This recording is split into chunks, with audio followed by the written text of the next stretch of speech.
Let's get real. Welcome to TBC Today. This podcast features friends in and around the Triad Baptist Church community. Hear encouraging real-life stories from our weekly guests and inspiring insights from our host, Pastor Rob. To learn more about Triad Baptist Church in Kernersville, North Carolina, visit us online at tbcnow.org. All right, well, welcome to another episode of TBC Today.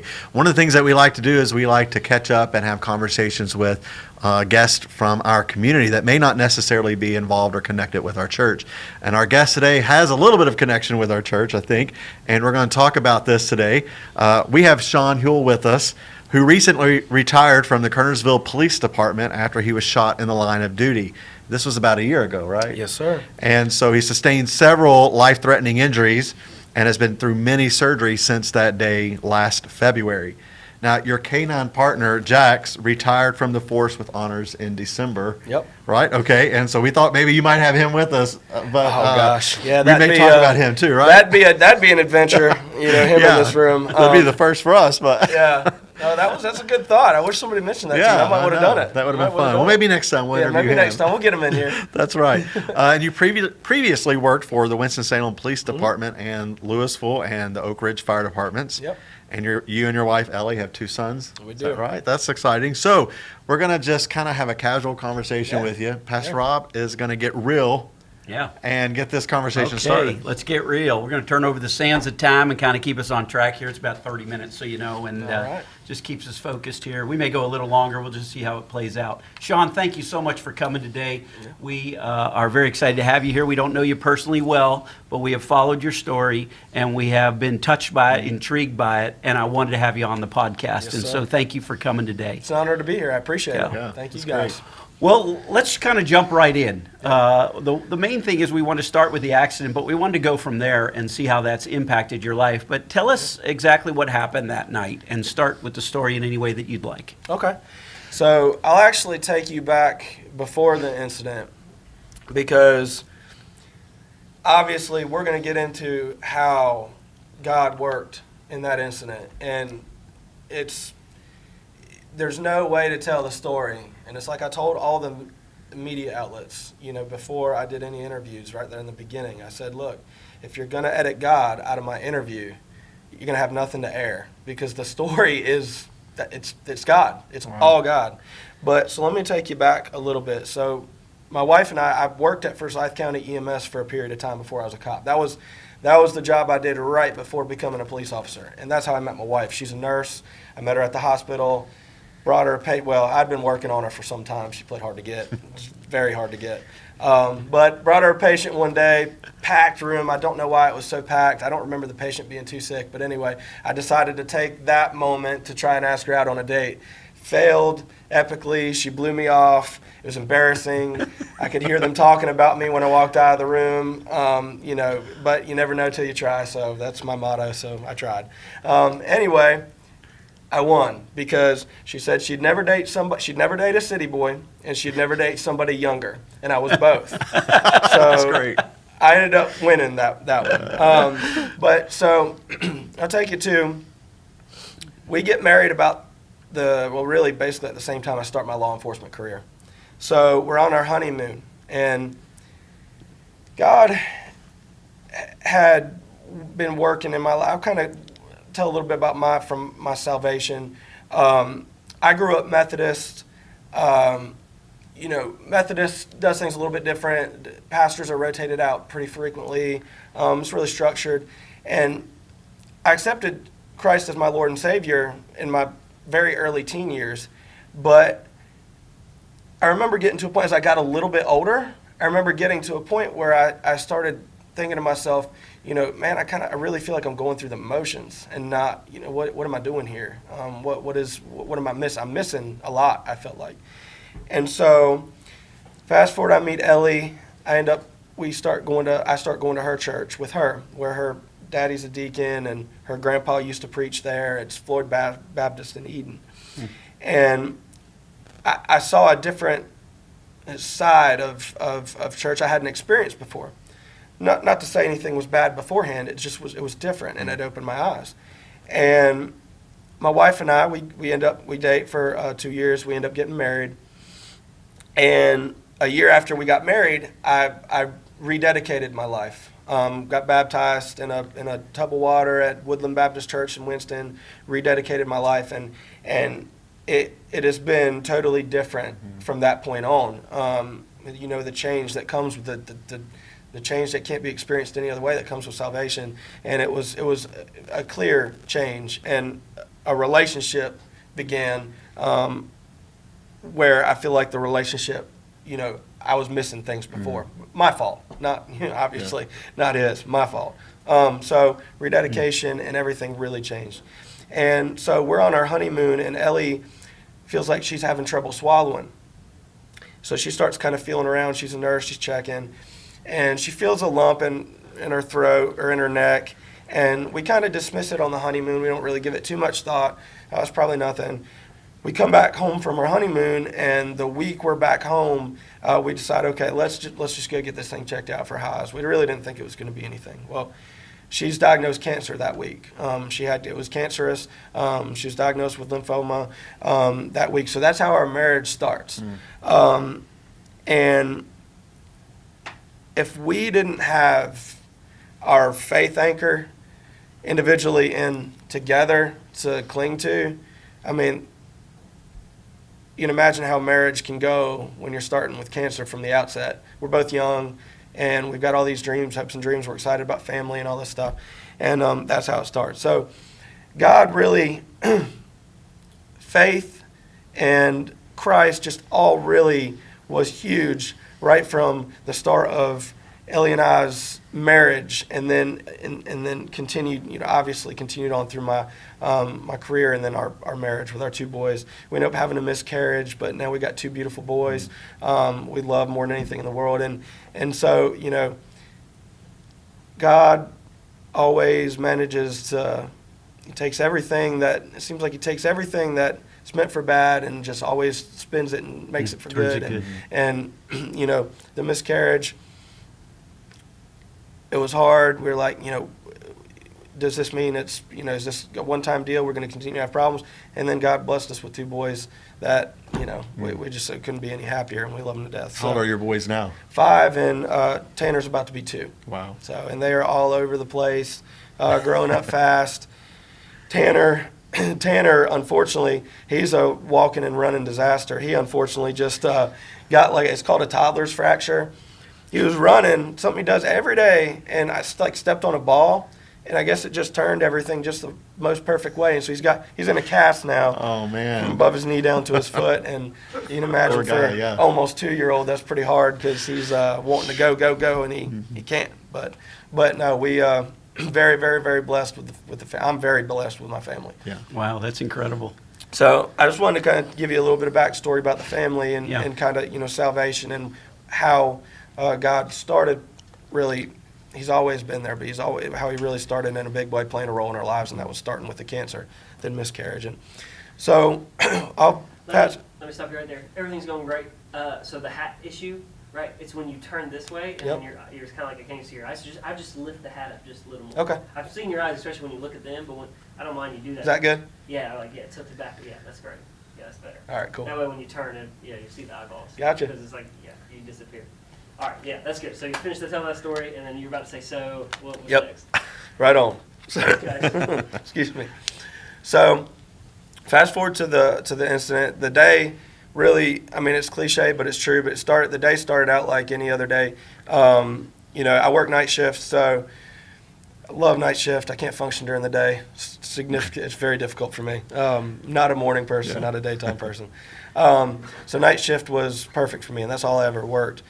So that night, the way pretty much our routine was the family, Ellie and the two boys would either come out to the front porch or they'd come out to the driveway. They'd wave to me when I went down the driveway. I'd maybe bump the lights or sirens for the boys and hit the road. So that's how the night started, just like it does every other night that I go to work. And I get into work, and everything's the shift was relatively normal. I mean, it wasn't anything that I can think of that pops in my head that took place that night before all this that was out of the ordinary.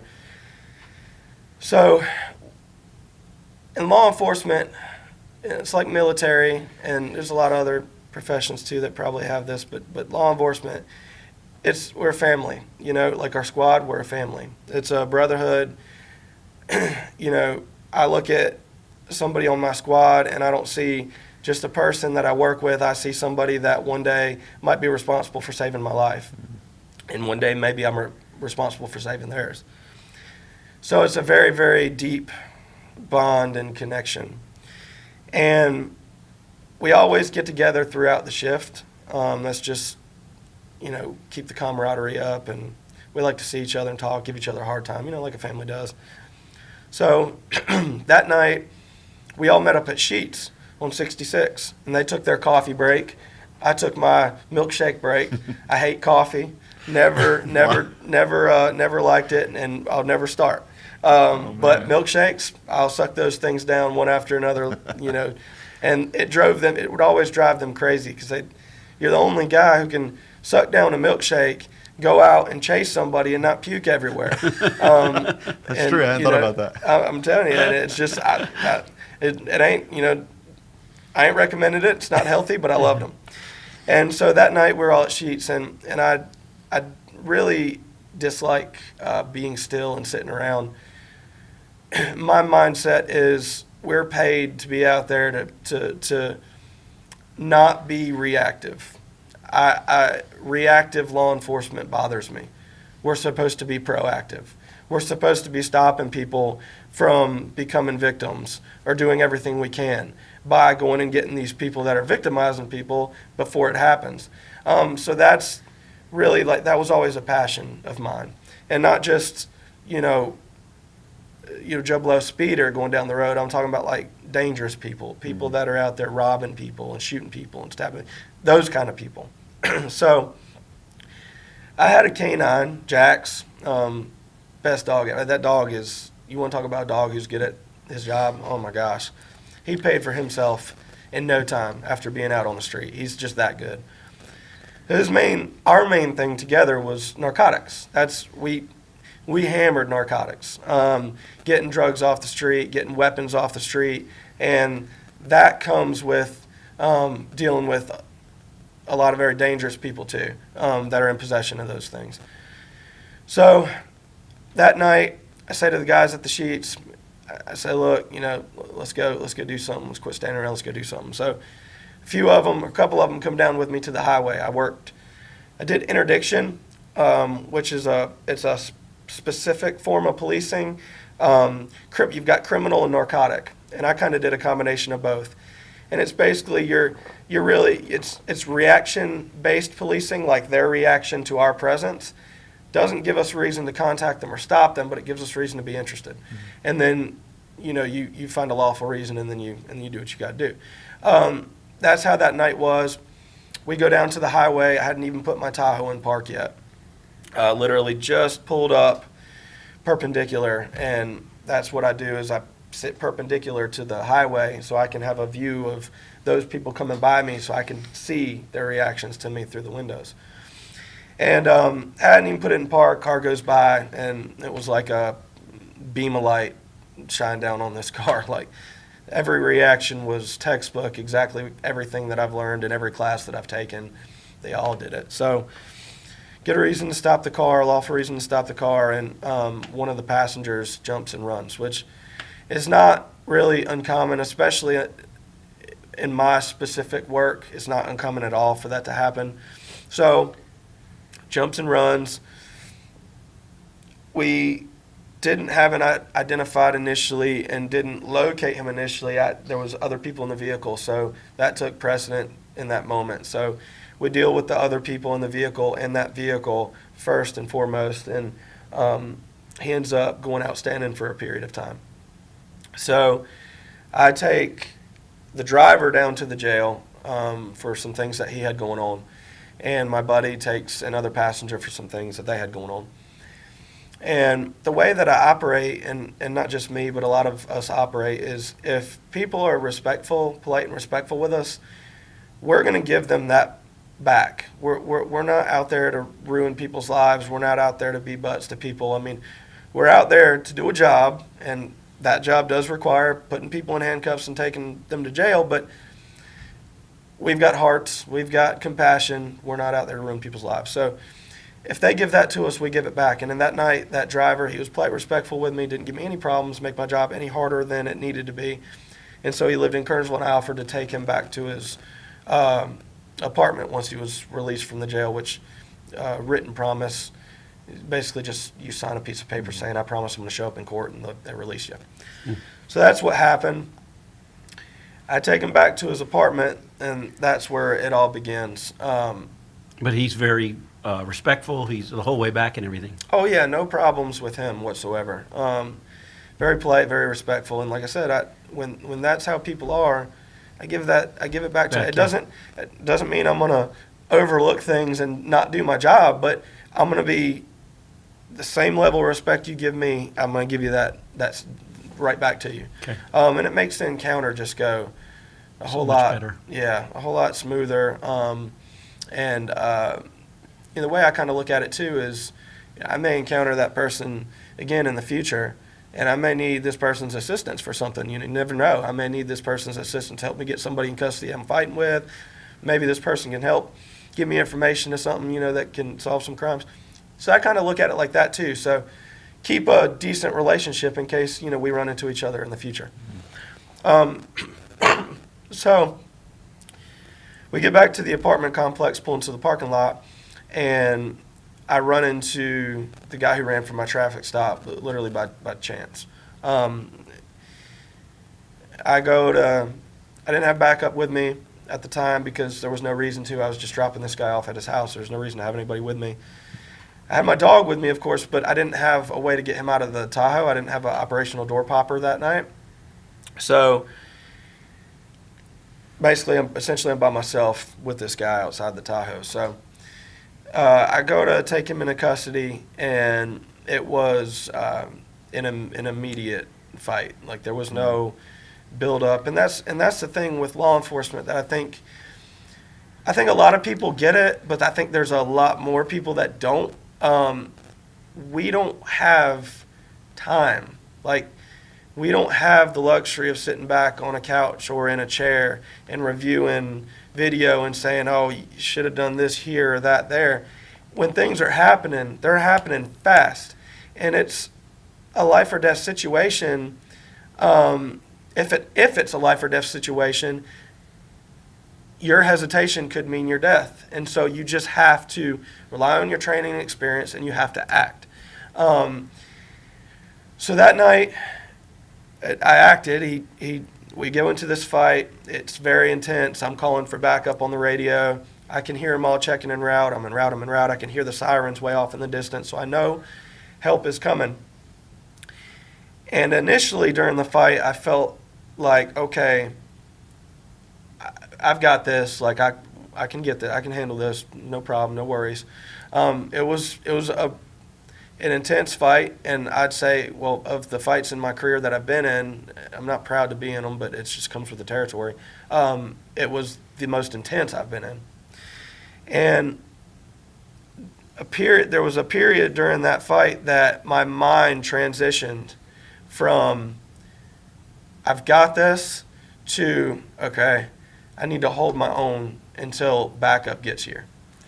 And when you, as a cop, when that enters your mind, it's not a good feeling, because that's your subconscious telling you that you might be losing a little control. Like, this thing might be getting a little over your head. And that's never a place where we want to be. So when it gets to that point, I literally I'm fighting to hold on. I'm fighting to get him in custody, but I'm fighting to hold on just until some people get there to help me. Well, during that period of time, a gun hits the ground. I see it and hear it hit the ground, but I can't get to it in the position I'm in. But he can and does. And dives for the gun. I see his hand hit it, and I see it spin. And at this point now, I'm on my side, and I'm looking directly at the barrel of the gun. As it spun, and when it spun, the barrel literally lined up perfectly with my face. So I'm looking down the barrel of this gun, and the way I'm breaking it down to you, it sounds like there was all this time in between, but there wasn't. It was boom, boom, boom, boom, boom. So when the gun spins and it's aiming at my face, he pulls the trigger. I saw the muzzle flash. I heard the boom of the gun go off, and then I felt like the Hulk punched me in the face, and everything kind of went numb in the area of my face that I felt that. I knew, okay, I'm shot in the face. I mean, I knew that right away. And I could see, like, out of my peripheral vision, like low vision, I could see, all of everything that was coming out of my face. I could see, the bone and the blood and all that. And so I knew it was bad. And in that moment, I closed my eyes. And to be quite honest with you, I anticipated on opening my eyes back up and being in heaven. I thought that shot killed me. And if it didn't, kill me right away, I just assumed, okay, I'm about to die here pretty shortly. And so I just was expecting to be in heaven. I wasn't giving up, but I knew that's where I was going to go. So heaven, here I come. And also in that moment when I closed my eyes, I see my wife and my 2 boys.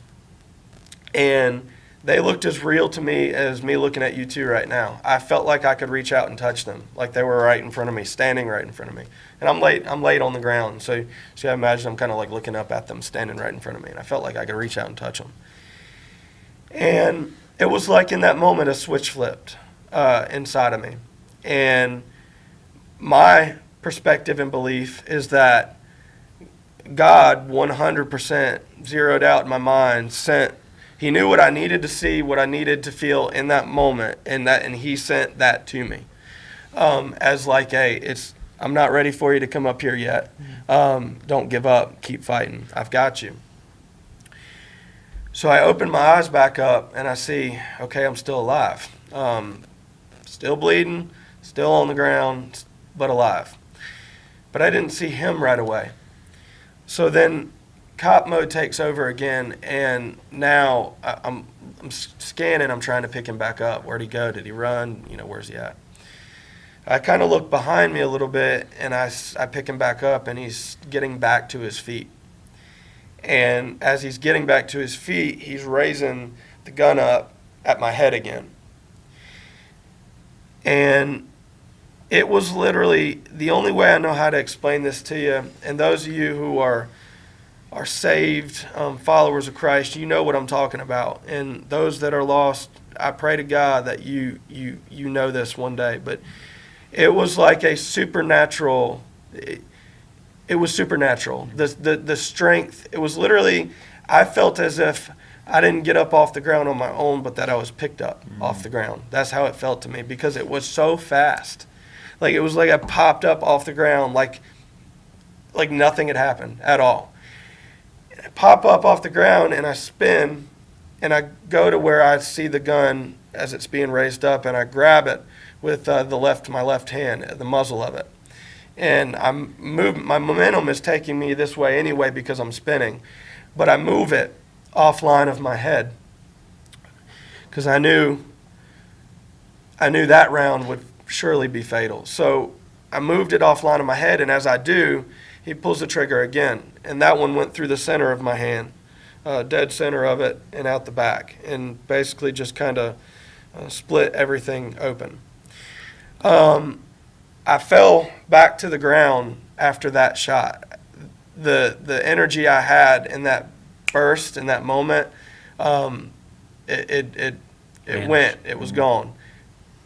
There again, in the context of the story, that is all I needed in that moment. Like, God knew, okay, if you don't get up off the ground, if I don't get you up off the ground, you're about to take another bullet in your head. Get up and do something, and He did it. And God, I mean, my belief is 100% this was a God ordained incident, period. I mean, this was from the day I was born. God knew this was going to happen on February 21st last year. He knew it was going to happen. Zero doubt in my mind about it.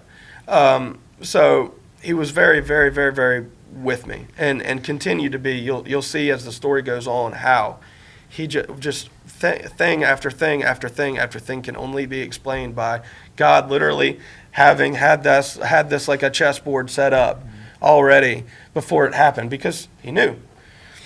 So I fell back to the ground, and I feel like it wasn't too much longer after that I heard my buddies' voices. They didn't know if I was the suspect or not at first. And when I hit the ground, too, let me take you back for a second. When I hit the ground when I fell back to the ground, I did get back on the radio and say, help, I'm dying. And then there again, it wasn't too much longer. I feel that my buddies, I could hear their voices. I could hear them saying, Sean, you're going to be okay. Stay with me. I could feel them ripping at things on my, taking my vest and things off of me. One of them was standing right kind of near my head, and I remember that was Corey. He was one of the ones that responded from he was in your parking lot when it happened. I remember grabbing onto his legs and just, begging him, buddy, don't let me die. Just don't let me die. As the longer I laid there, and this is part of the God working a miracle too, I laid there for a very short period of time in the grand picture of this whole thing. EMS got there to me in under 4.5 minutes. To put that in perspective and show you how God plucked up their ambulance and put it where it needed to be, that ambulance, you can ask any Forsyth County medic, you can ask any firefighter in Kernersville, that ambulance is rarely in Kernersville. They're busy. EMS is busy in general. They're short-staffed. Response times are longer. They're never in Kernersville. At 3:30 in the morning, you're going to tell me it's a coincidence that ambulance is 4.5 minutes up the street from me when I'm shot. There's no coincidence there, period. There's none at all. You can't believe in a God who knows everything from your past, knows where you are in your present, and knows everything in the future, and say that that's a coincidence, because you're lying to yourself and everybody. So they get to me in under 4.5 minutes. They get me to the hospital in under 11. Miraculous numbers. And you're still conscious? Never lost consciousness. Wow. I remember telling myself, don't go to sleep. Don't go to sleep. And what started happening was, the first bullet that went in my face, it severed my carotid artery. So I was bleeding out very rapidly. We all know that's a main artery in our body, and it was severed. So there came a point where when you lose so much blood, that's when you start to not be able to breathe. And so, in movies or whatever, you'll see them acted out. You'll see that agonal breathing that they're doing, like that gasping that's where I was at. And that's what I was doing. I distinctly remember it. I could not catch a breath. And I felt like I was yelling, but of course I wasn't yelling. It was coming out relatively in a low key, but I was saying, I can't breathe. I can't breathe. And to kind of paint a word picture, all of you guys, I'm sure, have held your breath underwater before. When you come up out of the water after holding your breath, and that first breath you take, that's what I was doing on repeat, over and over and over again. I was like just trying to catch air, catch breath, and I couldn't. And I remember when they strapped me into the stretcher, it was like, honestly, I felt like they were putting me in a coffin, because I didn't like the restriction. Moving meant I'm alive, and I couldn't move in the stretcher strapped like that. So I remember kicking and punching, trying to come out of the thing. And I did a little bit. My upper body kind of fell a little bit out of the stretcher and kind of into Corey's lap. Everybody a part of this in the beginning was all people that I'd worked with and knew me, that I considered friends. The paramedics that came and saved my life and get me to the hospital that night were paramedics I'd worked with at EMS all those years ago before I was a cop. And my nickname over there was Cookie, and I distinctly remember when they put me in the back of the ambulance, I remember hearing, Cookie, you're going to be all right, Cookie, stay with me. I remember hearing that. There was a comfort in that because I knew it was in the hands of people that knew me. Yeah. There was a vested interest in me here. I was friends with them, which is hard for them when, this is not a stranger. This is somebody that I've befriended, I've worked with, and all those things and hung out with. So the ambulance gets me to the hospital. I stay awake the entire time. It was a long ride. It was a quick ride, but it was a long ride in my head. And I remember the whole way, on top of not being able to breathe, I remember thinking my youngest boy, Tanner, my oldest was old enough that we had made memories together. We had a relationship. My youngest was too young for that. He wouldn't, if I died, he wouldn't have known me, except for by stories and pictures that were shared with him by my wife and family. That hurt worse than being shot, if I'm being honest. I knew that I'd see every one of them again in heaven, but if I'm being totally honest, in that moment, it didn't necessarily make that aspect easier. But I had a peace and comfort in knowing that I was going to go to heaven. So when I get to the hospital, they put me under at that point in time. There was a doctor there at the hospital. His name's Dr. Mowry. And we're about to get into God again. There were certain people that had to be in certain places for me to live that night. This is a major piece of the puzzle to that night, Dr. Mowry. When they brought me in, they could not get the bleeding stopped. It was an injury that, we're talking about a level 1 trauma center that they have never seen, or they see all kinds of stuff, Baptist does. They got people are coming from all over the place to come to Baptist and their level 1 trauma center. Well, they hadn't seen an injury like this before. It's a very rare injury. And so the bleeding I had going on, they couldn't get stopped. And Dr. Mowry, along with the rest of the team, had to make a decision, and quick, operating room or some other method of intervention. He made the decision, and I thank God for it every day, not to take me to the operating room, because if they did, they would not have got the bleeding stopped before an operation could have been done, and I would have just bled out on the table. He went straight old school, and he's about 5, 6'6", huge, big guy, and that plays big in this story. The only guy that could have done this, literally, the only one. His fingers were crazy long because he's such a big guy. He literally stuck his finger through the entrance wound in my face and found where the artery was severed, way up here, and held his finger on it for 45 minutes until a team could be assembled. The team was called in from their sleep. Literally, they chose to do interventional radiology, never used in this sort of a capacity, never. They called the interventional radiologist and said, "This is what we got. Can you do anything?" And his answer, and I know this because I went back and I met all these people and thanked them for everything they did.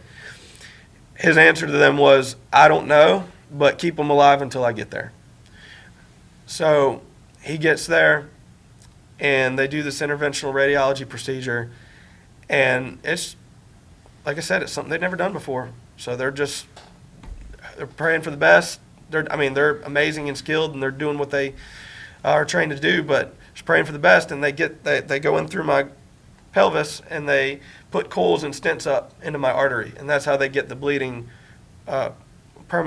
stopped for long enough that other measures could be taken to save my life. There again, and I must say it again because it can't be said enough. God knew who needed to be where and when they needed to be there. Dr. Mowry, that is no coincidence that a 6'6" doctor, and the other trauma surgeon was like shorter than me. Okay, so like you cannot tell me this is a coincidence. It's not. It is God working. It is a miracle. It is God performing a modern day miracle We read about miracles all the time in the Bible, things that were done in biblical times, and we forget that God is still working miracles today. Mm-hmm. And I love to be, maybe I'm beating a dead horse. I don't know. I don't feel like it. But I love to just beat that down because it is proof in 2021, right? We're in 2022 right now. Yeah, but okay, still good grief, I can't keep up. 2021, that God is still working miracles. Still. Amen. That's incredible. It is. And so they do what they had to do to stop the bleeding that night. To give you an idea about the bleeding, I bled out 3.5 times. They had to give me 70 units of blood. So us sitting here right now, each of us, the average that we have in our body is 10 units. So they had to give me 7 times what we're sitting here with our body with right now. The doctor said I bled out 3.5 times. I wake up 3 days later in the ICU, tubes down my throat, intubated, mouth and jaw wired shut, trach in me. And I look to my right, and there's my wife. And it was like God pulled up a chair next to my bed and we high-fived for a second. Like, okay, you made it. Like I got you here. You made it. You're alive. Your wife is here, and it was this relief. As bad as I was hurting, and as much medication as they had in me,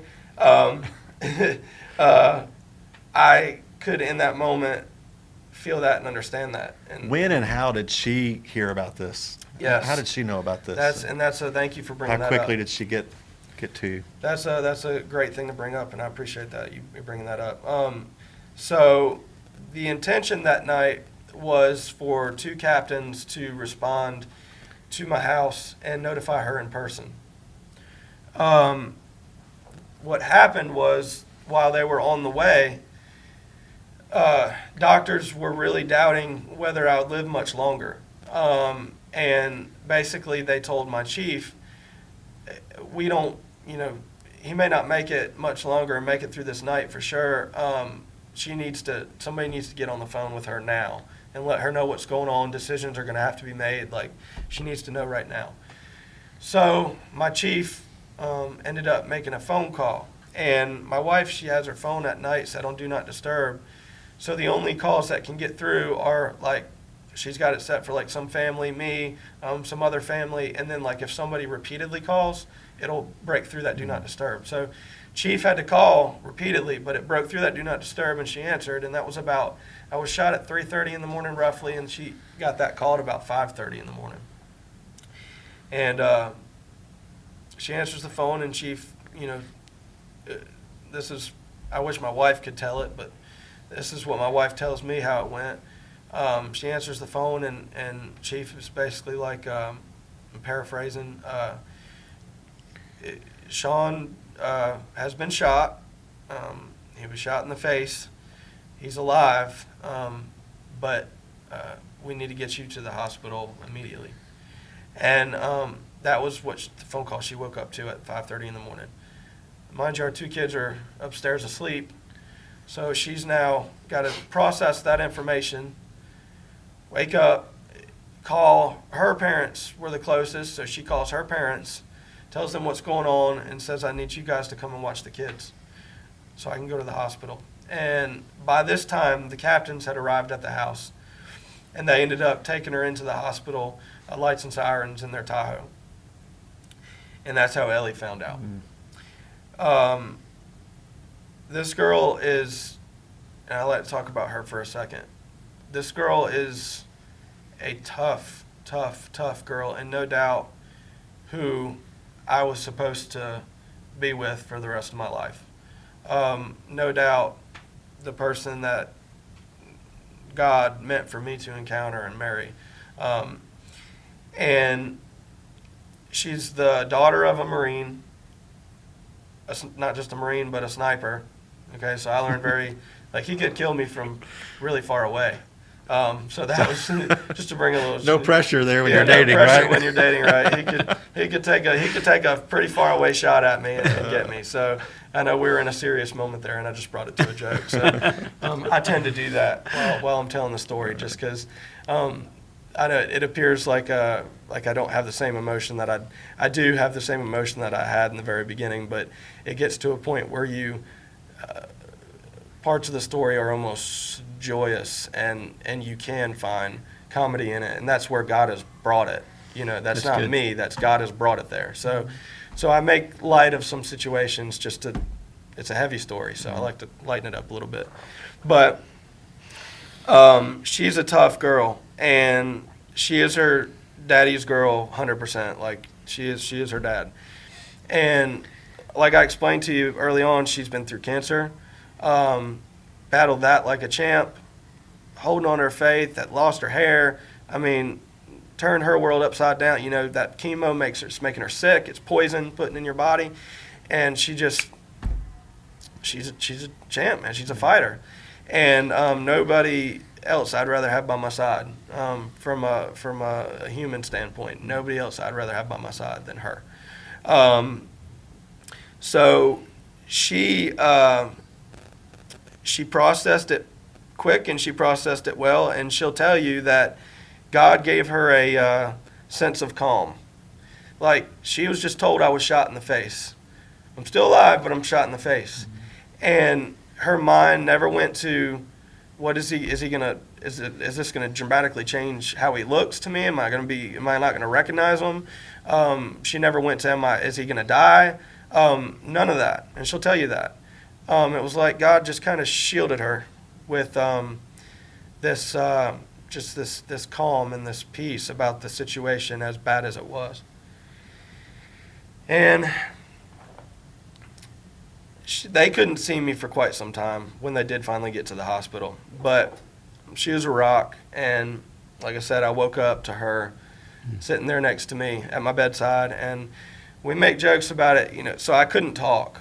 But after a little bit of time, I could realize that I could write. And so I wanted to write, because a lot of you guys, like I told you guys, I never lost consciousness. So there was 0 portions of this incident that I didn't remember. I remembered everything. And so I wanted people to know that, particularly the detectives, to know that. And I wanted to talk to her. And we make jokes about it all the time. I'm not going to sit here and say the first thing I wrote down was, I love you so much. I'm not going to lie to you guys.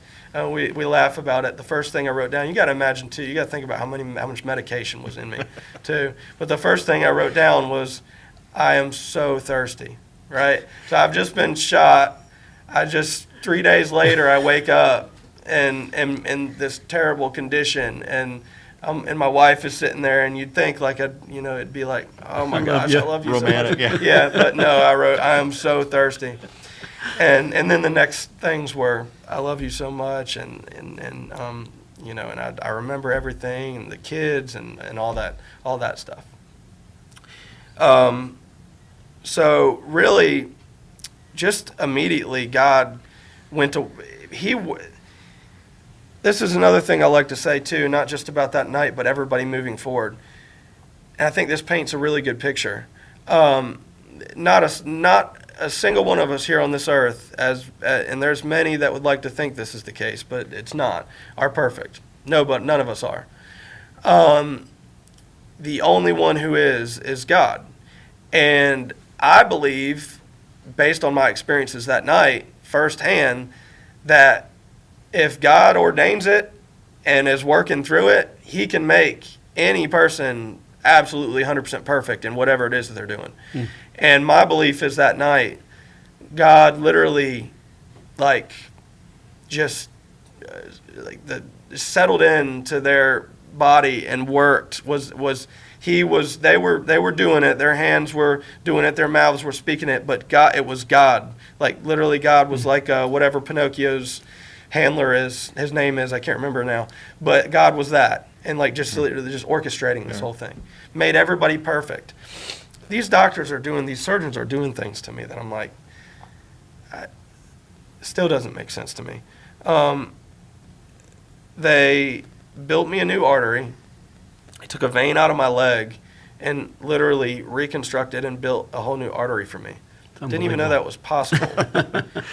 They're, and I understand. Like I'm not only am I very medicated, but I've had a stroke, and so like really processing things. I struggle now, but you should have seen me then. It was rough. So like they're standing at the end of my bed and they're telling me, what they're gonna do, and I'm just like I'm staring at them. I'm trying not to be concerned, but they're saying it like it's just like it's nothing. Like I don't. It's like the easiest thing in the world that you can think of doing. They're doing, but then I find out, that's in the moment, right? That's when they're telling me what's going on. They obviously don't want to scare their patient, so they're being confident as they should be. But then I find out later on, these things that they were doing, like that in particular, very uncommon. Like this is not a surgery that they typically do. So much so that when other doctors have seen this on a scan, they don't know what they're looking at. Like they've thought I was having an aneurysm because of how different that anatomy looks now. So just these guys and girls are amazing. And that was the first surgery. Like I said, I had the stroke and was dealing with a lot of issues with that early on, and still am dealing with issues with that. And that ultimately was the biggest reason for the medical retirement was the stroke, because I just can't I can't function at that level anymore. And as a cop, you have to be quick responses, you have to that be kind here. of stuff. Yeah. You can't be coming in less than, because you're going to hurt somebody. You're going to get yourself hurt. So how long was your recovery process, and how long were you in the hospital? So I was in the hospital, and I bounced around a lot within the hospital, different units. I started out in the ICU, obviously, and the total amount of time I was in the hospital was right about like a month, a little over a month, I think it was. I started in the ICU, went to like some step-down units, some floor units, and then ended up in a rehab, the Stick Center, which is like a rehab unit, kind of separate from the main hospital. So all total, about a month, a little over a month. I would have been in it longer, but Ellie being a nurse, the doctors really, and this speaks to her strength again, the doctors really put a lot on her. To take care of you? To take care of me. Because, the hospital is not the ideal place to recover, spiritually and mentally and emotionally. It's hard. You're around, you feel closed, you feel separated from the outside world, and there's sickness all around you. And so it's a tough place to really to recover. But God really, there again, like He shielded my wife in the beginning, He really shielded me in the hospital. And what I will say is, God did, and this is probably, to me, from a personal standpoint, one of the greatest things God did for me is He put this peace inside of me that I have not experienced 1 ounce of anger or hate. Zero. Like, you might think my first thought waking up, or one of my first thoughts would be directed toward the person involved in this, but it wasn't, and it never has been, because that's not where God wanted this to go. We all know good and well that when you've got that hatred or anger inside of you, what it does to you, it draws you away from God. It pulls everybody down around you. It pulls you down, and that was the exact opposite of how God wanted this story to go. And it's His story. And I'm just happen to be the vessel. So once I get out of those step-down units, I ended up at the Stick Center for rehab, and rehab was pretty intensive. With the stroke, I had to learn to walk again a little bit. I had a lot of issues with seeing and hearing to my left side, and the processing, like I was saying before, the one amazing thing is it never hindered my ability to speak. Like that's crazy. Yeah, that is. It's crazy that it never really hindered that, but the thinking and processing was hindered big time. So there was a lot of focus on that. They had me in a lot of different types of therapies, specific for different types of things. But they released me from the hospital, and when they released me, I still had a trach in. I still had wounds needing to be packed and unpacked. I had staples and stitches all over me. My mouth and jaw was still wired shut. So if you can imagine, for a wife. And you had an escort yes, home. I remember that in the paper. paper. I cried the entire way home. Wow. Literally the entire way home. It was incredible, it was wasn't it? unexpected. What an and amazing. honor. Yes, it was 100%. To see that many, the community and all my brothers and sisters, all the other first responders out there, it was amazing. But so if you can imagine, there's the joy of coming home, and then the emotion and all that stuff of it. But my wife is now tasked with, she's got to take care of me the way the hospital would have been taking care of me if I was still in it. And on top of that, we've got 2 kids. So she's got a lot on her plate. And she's an incredible nurse. And I was, and we can sit here and we can sit here and say, you want to say our marriage wasn't God ordained? The God who knew that I was going to be shot February 21st is the same God that led me to a wife who's a nurse and capable of taking care of me in the aftermath of this shooting. We can go all day long. I'm telling you, it doesn't stop, does it? I mean, we can go all day long. One thing I've seen with you, just God has been immersed in everything that you've talked about, and you see the hand of God in it, and that's an incredible theme that I just keep feeling. I mean, were you like that before this, or have you been just inundated now with it? Oh, look, people talk about the nudge a lot, nudge toward salvation, nudge toward ministry, nudge toward this, nudge toward that. I believe God also has a punch, too. And sometimes we require a little bit more than a nudge. And I was not disconnected with God, and I was saved, and I had a relationship with Christ, but God had a bigger plan than just Sean being a cop for 30 years and retiring and that be it. I didn't, far greater than my own plan, and I'd always felt a nudge toward ministry. I always had, but I was a cop and a canine handler and living that life, and I never, when God says go, you go, I never really went and that direction. And so I believe that God, that found this was his punch. Like, okay, let's go. This is what I'm blessing you with. I trust you with it. Now go and bring honor and glory in my name. And that's my repurpose. That's my life now. That's my life's mission now. So come back from the hospital and get home, and the recovery at home was significantly easier in the sense that I was surrounded by my family and friends, and that was something I couldn't experience really in the hospital because of COVID. So visitation was really limited, and that was hard. But then we can start talking about the community.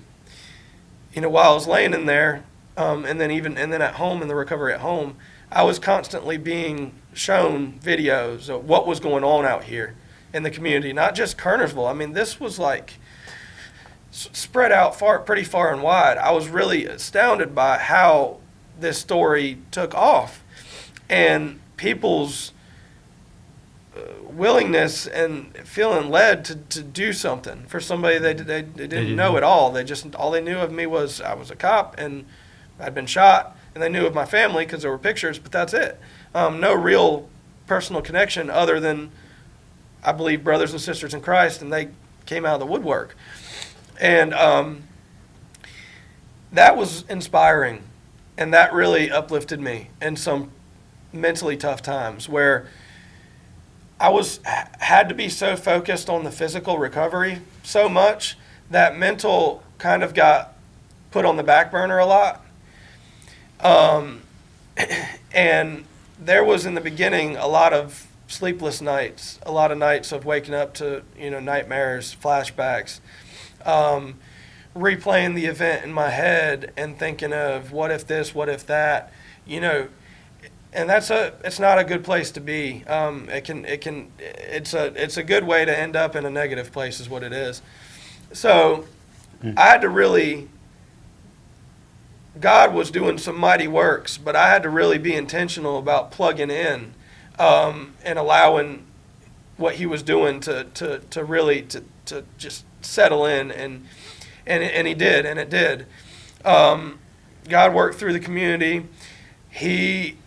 What I started doing in my mind when the replaying of the event would occur, and it still does to this day, but where I go with it now is I don't think for a second about, could I have reacted quicker here, or we reacted quicker there, or did I miss seeing this here or there? I don't do that. Instead now, when I replay it in my head, what I do is I see a point where God had his hand over it and blessed it and ordained it, and I focus on that and say, geez, look at what God did. Rather than could I have done this or could I have done that, look at what God did here and look at what God did there. And that completely took me away from that negative, any of those negative thoughts or feelings about the whole thing. If a person could just do that, maybe not be in his extreme situation, but to say, where was God moving rather than what mistake did I make, or how could I have done this better? How did I fail? Exactly. I'm no good. That's what people do. They end up beating themselves up, but they can't step back and see God's hand in that all the way. And people, I wish, maybe it's a little unfair just because I have such a, he punched me so hard, and I'm thankful for it. And I have this experience and this testimony, but God, we miss so much of what God is doing because we're so focused, like you said, on negative thoughts. We focus on all the things we can't control and pay very little attention to what we can. And it totally takes us out of that somber place that to be able to recognize. I mean, it could be driving down the road, you look up and you see a billboard, and it's like, boom, there's words, there's a picture, there's these words on this billboard that's like, that's not a coincidence that these words and that picture showed up right here in this moment when I'm thinking what I'm thinking, or when what's going on in my life is going on. God speaks to us in many different ways. And he uses things like that to speak to us. I feel like we miss a lot of that. And, that's, unfortunately, that's life getting the best of us because, life is busy and go, do this, do that. And that's just, but if we could get back to the real purpose and significance of this life. This life, first of all, is short, very short. I about left it at 32. But why are we here anyway? God put us here to be disciples, bringing glory and honor and glory to his name, leading folks to the cross, going for him 100% in everything that we do. This life we get, I think, focused on ourselves. We start thinking this life is about us and what we can accomplish and what we can do, and not what God can accomplish and what can be accomplished through us for him or with him. And so I can't say that before this incident I was the greatest at having that perspective, but certainly after this incident, that's completely where my head's at and where it's going to remain. I will go to the ends of this earth to glorify his name, because it is abundantly clear to me why we're here, and I have not only the life, my original life, being born, but I have he gave me another chance at this life, essentially. He pulled me, I was right there, just probably a couple breaths from his gates, and he said, no, not yet. And I will not, well, I can't say I will not, that's wrong to say, I shouldn't say that. I am going to the best of my ability not squander this opportunity that God has given me in this life. You will hear about God when you speak to me. And if that's so cool. Yep, I'm not, and I'm not going to be, it's not saying I'm going to be pushy or shove things, but you're going to see a light. And I'm going to be a light. That's what I'm going to be for him. It's powerful. And that's powerful.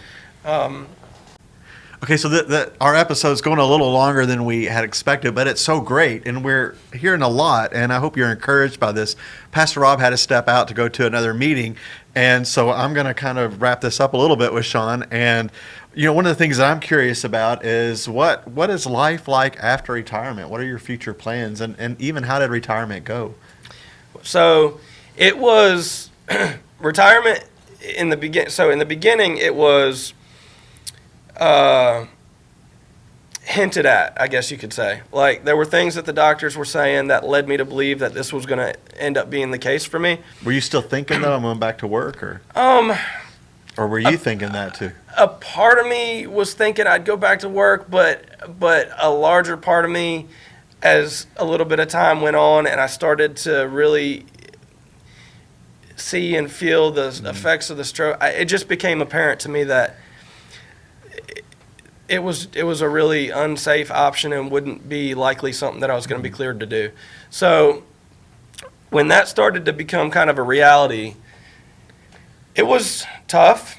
This was a job that I loved. I've done for 10 years and felt like I was making a difference in the world and had a purpose. And I felt like that was where God wanted me to be. Like, when I was in law enforcement, I felt like that was where God wanted me to be, because I felt led to that profession when I started it. So once I wrapped my head around it and really, we don't serve a God of confusion. And what happened was, there was a period in this recovery early on where there was a lot of confusion about future. And then I noticed and felt and just saw this transition to confusion leaving and clarity setting in. And that was when I really, that peace I spoke of before, that peace came about again. God just really laid it on my heart that, okay, I'm repurposing you, okay? Yes, you had a purpose and a mission when you were an officer, but now, Sean, my plan's greater than yours. I have big things for you. I don't know what those are yet. I mean, I'm experiencing some things that are happening, doors that he's opening, but ultimately I don't know what that is yet, but he's got something. And so retirement came, and I think a lot of you probably saw that last call video, and that emotion, that was real, raw emotion. The last time I was on the radio, before that, I was saying, help, I'm dying. Yeah. And to know that this was the last time I'd ever speak on the radio again as a cop, it was hard. It was hard. But where I'm at now with it is, I understand. Well, let me step back on that. I don't understand, and never will understand God's plan. That's the glory the of mystery, it. the great mystery. Yeah, the mystery. You know, we'll never understand his plan. It's just so far above our comprehension. But what I'm understanding is that he has a plan. Mm-hmm. It's greater than mine, and I'm not concerned about the future moving forward. And what's been happening is God has been opening up doors one after another, just left and right. I was talking to my preacher about it the other night. I literally I've made little to no effort in the way of seeking anything out, right? Everything that's been happening in my life since retirement, and really even since the shooting, God is just like dropping in my lap. And that is the most amazing place to be, because I feel so in God's will. You know what I mean? Like, I feel like I'm just really in his will and plugged in. And I don't want to leave that place. And I know that whatever he's got is going to be great. It's going to be great for myself and my family. And it's just, he's richly blessing, just way, way above and beyond what I could have ever imagined. So since retirement, what I've done is I've joined up with a buddy of mine. His name's Tim, and he, great guy, man of God, and teaches all across the country, law enforcement, teaches leadership, and refocuses minds and attitudes, you know, proper mindset, positive attitude, positive mindset. And so I've linked up with him, and he's brought me on to teach a portion of his class. Yeah. And so we've taught in South Carolina so far, just the one together. And we're moving forward. We're going to be teaching in Virginia. We're teaching in South Carolina again. We're teaching in North Carolina. So he's opened that door up to me. And what's great about that is it allows me to still be a part of the law enforcement community. Okay. Like, I've left, but I've not really left. I'm still around. So I kind of get the best of both worlds. Like, I get the glory God has for me in his plan. Well, this is a part of his plan, but I'm still getting to experience that law enforcement side of things, which is, you know, it's when it's in you, it's in you. You know, it's in your blood. And then one of the earlier things that happened was there's this, you know, everybody knows of Billy Graham Evangelical Association and the Samaritan's Purse. Well, they have this ministry called Operation Heal Our Patriots. And what it is it started for military, and what they do is they take wounded veterans, 10 of them, and their spouses, to Alaska for a week of spiritual and mental healing. And they just love on relentlessly, these people, and just share God's love, show God's love, get into Scripture, incorporating faith in the marriage, and just, if it needs rebuilding it, and just, you know, reinforcing God and the sanctity of marriage. So we got selected for that on the law enforcement side. So literally last year they started it for law enforcement too. And we were the second group ever to go for law enforcement. And my wife and I, with 9 other couples, went to Alaska with that Operation Heal Our Patriots. And you want to talk about, it was life-changing. Wow. There's no other way to say it. And what I'll say about that ministry, you know, obviously I won't speak for Mr. Franklin Graham or any of the Grahams, but what I'll say about that ministry is what you see on the outside is exactly who those people are behind closed doors and outside of that public setting. They are real. They're followers of Christ that are just trying to go for him, bring honor and glory to his name, and lead people to the cross ultimately. Yeah. And that's what it was. I knew about Billy Graham, but I didn't understand or realize how huge the ministry was until that trip. And so from there, I started kind of asking questions, you know, where are there opportunities to serve? Ministry is starting to really there's a direction here. And so I found out about the Billy Graham Rapid Response Team, which is a group of chaplains that responds to natural man-made disasters. It's Ministry of Presence, Ministry of Hope, and just goes to these areas, affected areas, and loves on these people. And when it's God's timing and it presents itself, share gospel with them. If they can be led to the cross, lead them to the cross. And that's the ministry. And we work in conjunction with Samaritan's Purse. Rapid response team focuses on the ministering to the people aspect of it, like directly, where the Samaritan's Purse is more like the rebuilding of the area. So I got really excited and interested about that. And so the Billy Graham Association called my wife and I one day and asked if we would come up to the Cove and speak at a law enforcement retreat. So we did that, and it was incredible. And there they had applications on the table, and I had befriended a lot of these people at this point because a lot of them were on that Alaska trip with us. And like I regularly will, and that's to speak to just how these people are, we regularly text back and forth, like just, how you doing?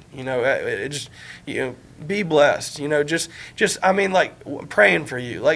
It's not like they come into your lives for something and then disappear totally. Like there's a connection and it remains.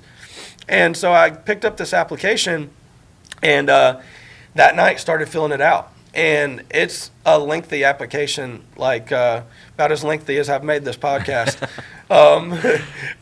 But they do background checks and the whole 9 yards on you. It's pretty serious. So I submitted it. It was accepted and approved, and I did all the additional training required. And now I'm blessed to be a small part of the team as a chaplain on the Billy Graham Rapid Response team. Awesome. So it's just amazing. So God's just opening doors and giving you and your wife, sounds like, opportunities. Absolutely. To share your story and to share the light of Christ. Absolutely. Yeah. My intention is to I want to write a book, and I plan on getting started on that soon, as soon as possible. And I'm really, so the thing has always been like Houle Strong. That was what was created in the beginning by some good friends of ours, that Facebook page and all that good stuff. So I feel like God's wanting me to just kind of take it and run with that. And so, what I'm feeling led to do is Houle Strong Ministries. Just go for God in any way possible, and everything, all the finer details of what that looks like right now, I'm still. I think your story could really be used in high schools and youth groups, and just for teenagers who are living in a culture that's so different than what I grew up in and what you probably did. So I could really see how the Lord could use that as well, your story. Absolutely. I've started to do I'm not going to say take over, but kind of lead a lot in the youth group at our church.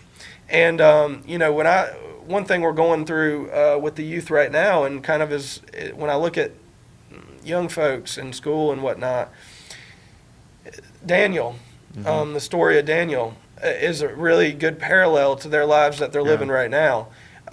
Because, Daniel was a man of God, going for God 100%, living in a society that was frowned upon.